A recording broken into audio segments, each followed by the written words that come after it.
The Immaterium or the Warp in Warhammer 40k is an ever-shifting ocean of raw emotions, of thoughts and psychic energy, earning its name from its chaotic, unpredictable nature. It is also called the Immaterium because it exists alongside the physical universe, governed by emotions and souls. Once relatively calm, the Warp became turbulent during the ancient war in heaven, where the collective anguish and negative emotions of countless beings birthed the Chaos Gods, Khorne, Nurgle and Tzeentch, and then Slaanesh later came into being from the Eldar's excesses in the 30th millennium. So it is established that every human has a faint link to this realm, a tether that's particularly strong in psychics or psykers. While it can be a source of power, the warp is dangerous, and prolonged exposure leads to madness, mutation and possession. Chaos sorcerers who wield its energy can warp reality and summon demons, but they risk being consumed or corrupted by the chaotic forces they channel. This chaotic energy can result in possessions, spontaneous mutations, and strange phenomena which has more often than not caused great problems for humanity. It is heresy to even dabble in it, and only sanctioned psychers with enough training are allowed to do so, for even a taint of it can slowly corrupt a person and turn their minds into serving the many multitude of warp entities, more often than not the Chaos Gods, and this results in great suffering for those around them, which means the Imperium. Yet in the grimdark of it all, there stood a lone soldier, a space marine that can somehow withstand its effects and come out untouched and unharmed. This of course is Lieutenant Titus of the Ultramarines, the hero of the video games Space Marine and its sequel. To understand it, we have to first take a look at a bit of his history in resisting the touch of the warp. Titus was born on the agri world of Tarentus in the Ultramar Segmentum 80 years before the Third Tyrannic War. Implanted with the gene seed of rebooted Guilliman, Titus became an Astartes and quickly made a name for himself during his time as a scout.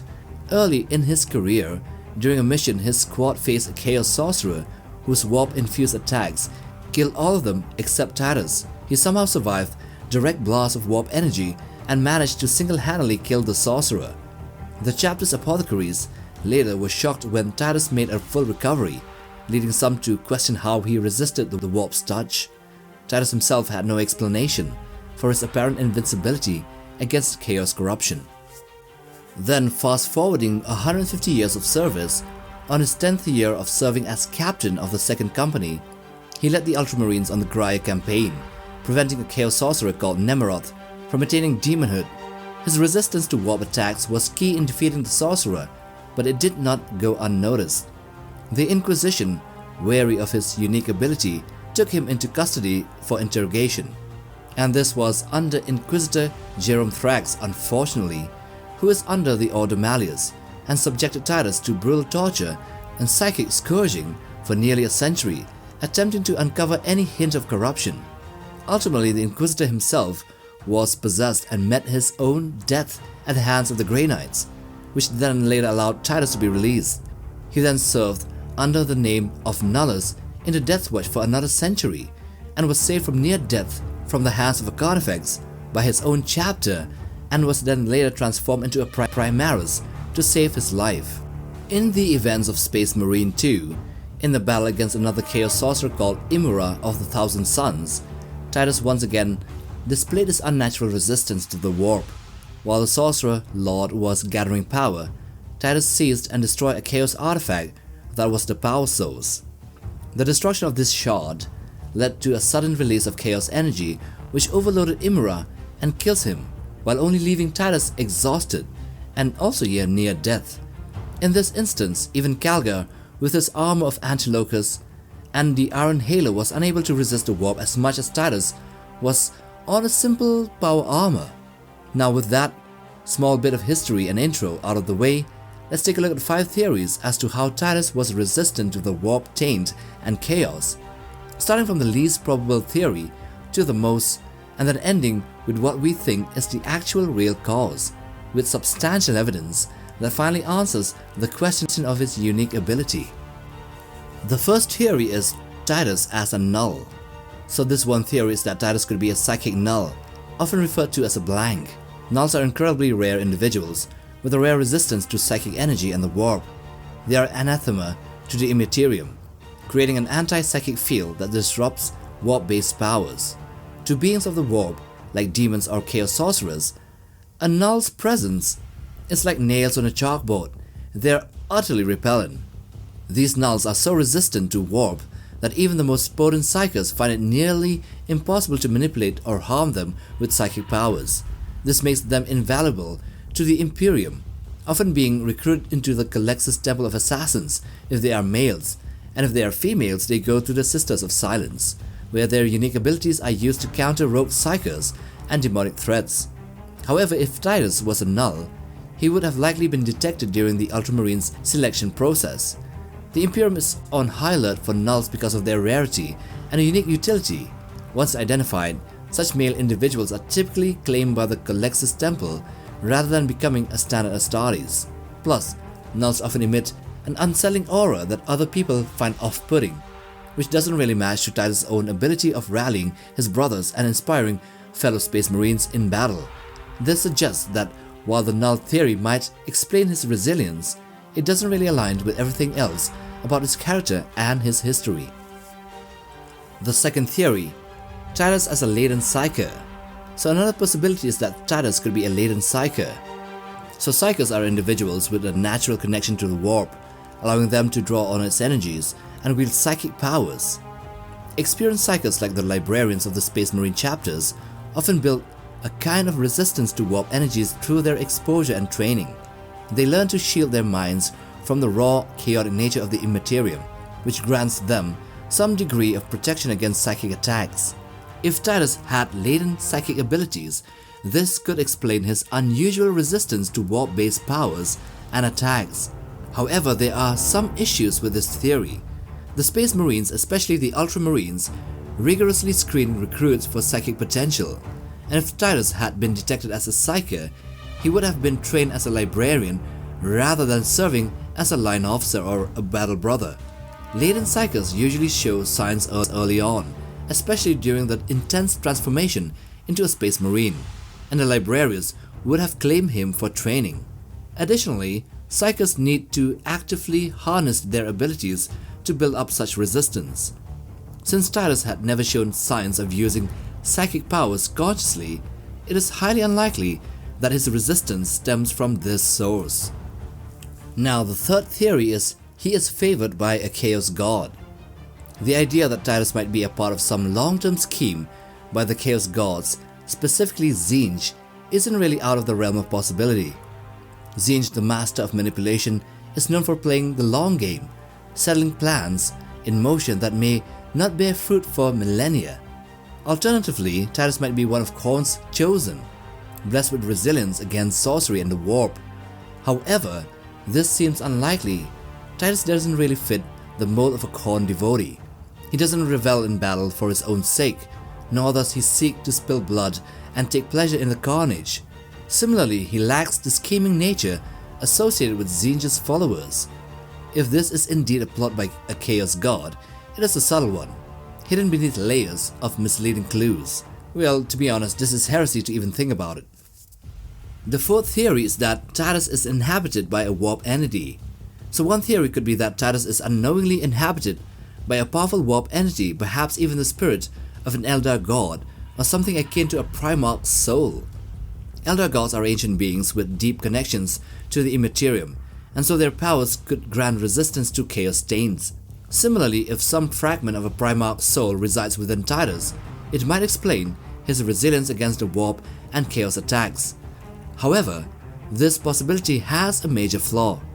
Such a presence would almost be impossible to hide, as it would radiate an overwhelming psychic signature. Other Psychers, especially those of the Adeptus Astartes, like the Librarians, would have immediately sensed such an imposing spiritual force during their many interactions with Titus. Psychers are extremely sensitive to warp entities, so the fact that no one has detected anything unusual in Titus's psychic aura makes this theory seem far-fetched. This leads us to the fifth theory, which is an AntiWar Mutation. So another intriguing possibility is that Titus possesses a unique mutation in his gene seed that makes him resistant to the warp's corruptive influence. This mutation might act as a natural shield, allowing him to endure warp-based attacks that would normally devastate other space marines. It is different from simply having a small soul like the Tau. So the Tau are known for their near immunity to warp influence due to their weak presence in the warp, due to their lack of souls, so to say. However, Titus doesn't fit this description. In fact, Chief Librarian Tigurius detected Titus's soul signature before the events of Space Marine 2, leading the Ultramarines to save him from the Khorne effects, and then made him go through the Rubicon Primaris. This shows that Titus has a noticeable presence in the warp, and suggests that if his resistance comes from a mutation, it is something more complex, perhaps a rare and lucky genetic anomaly. The fact that this mutation saved his life more than once hints that it might be tied to some hidden aspect of his physiology or latent gift yet to be fully understood. But even this would have been detected when he was put through the Rubicon Primaris, or, in the Ultramarines' words, the Calgarian rites. And finally, we have what we think is the best explanation with substantial evidence to be the cause of Titus's resistance to the warp. This is because he was blessed by the Emperor. So in recent lore, with the opening of the Great Rift and the Psychic Awakening, the Emperor's influence has become more pronounced. His miracles have manifested across the Imperium, resurrecting living saints and inspiring warriors with newfound strength, even preventing Guilliman from sudden death caused by the God Blight virus. Titus could be another one of these living miracles, possibly even a future Emperor's champion. In the cinematic of Space Marine 2, after his final battle against the sorcerer Lord Imura, when the Thousand Suns sorcerer was killed, Titus himself was left exhausted and maybe near death. Then in the darkness, when he was unconscious, he hears a mysterious voice saying, "Rise, son of Guilliman." While subtitles claim that this was Marneus Calgar, the voice sounded totally different, compassionate yet fatherly. Besides, Calgar would never address his marines on a first-person basis as son of Guilliman. As he too is a son of Guilliman, this would be really narcissistic, and you'd think that Calgar thinks he's above it all. So no, this is a term that would either be uttered from the mouth of another Primarch, addressing the son of another Primarch, or wait for it, the words would come from the Emperor himself.